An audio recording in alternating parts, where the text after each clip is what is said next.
So what I'm going to be talking about is state. Specifically, what does state mean in a sort of distributed, microservices, and even eventually consistent architecture? So that applies to event sourcing as well.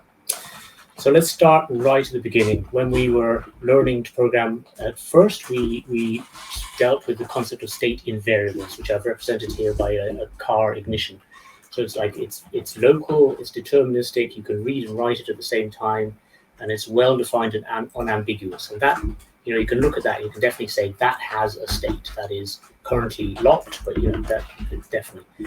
Then you sort of move on a bit, you learn a bit more, you learn about classes and things like that, and so you move up a bit and you end up with what we might call a service level or a class level state.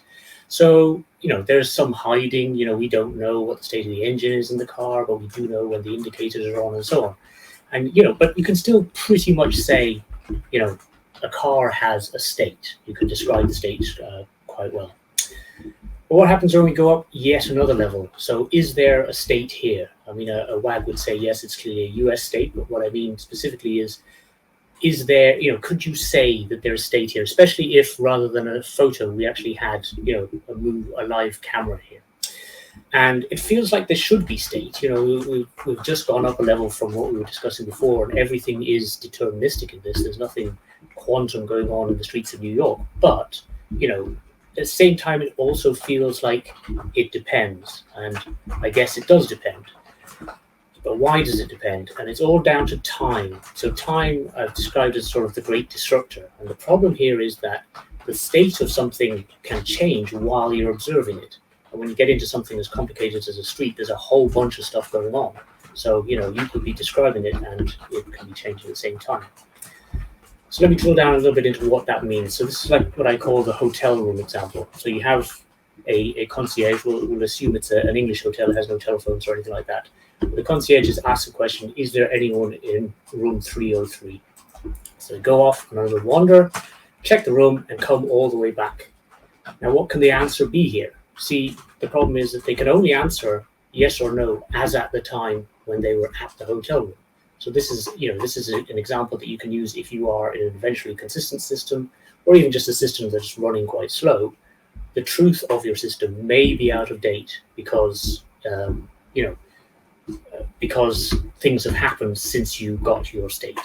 And, if you're looking at the usual software solutions like, transactions and locking, just bear in mind that it's considered bad form to lock the guests into their room or out of their room just to count them. So that's the first thing that can be confusing about state. The second one is what I call the global bank example. And this is to do with how fast information can travel. So let's say we have this situation arising at what I'm going to, for the purpose of this, call the same time. So what is the state of that transaction? What is the state of my bank account if these two things happened? And it kind of depends where you are, because the information from both of those will travel out.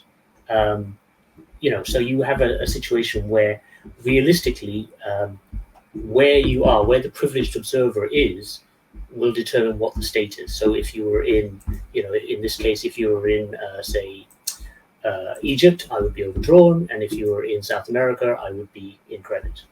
So assuming I spent all my money on this Land Rover, which is quite possible. Okay, so what is the trouble with time? So when it comes down to event sourcing and just distributed state, basically the trouble with time is no entity can know the present state of any other entity. So when we're doing any sort of processes that require us to know the state of another entity, we have to accept the fact that that state is going to be out of date, or it could potentially be out of date. So that's just something we have to be aware of. And that's basically, that is explaining what the problem is. And I'm not going to give you a solution to this, because there are lots of solutions and there are also no solutions, because as I've said, this is like physics. This we can't really solve it fully. But the big takeaway is that when you have a conversation with a business person or your analysis or whatever, however you're having these conversations, and you hear the word is expressed in the requirements, you need to sort of dig down a little bit and say, what do you mean by is? And specifically, you're looking for is recently good enough. If not, you're going to have to work around it. So really just the shortest of introductions to the thing. What I do know is that that's now the end, and I've got a little bit of time for any questions if you should have any.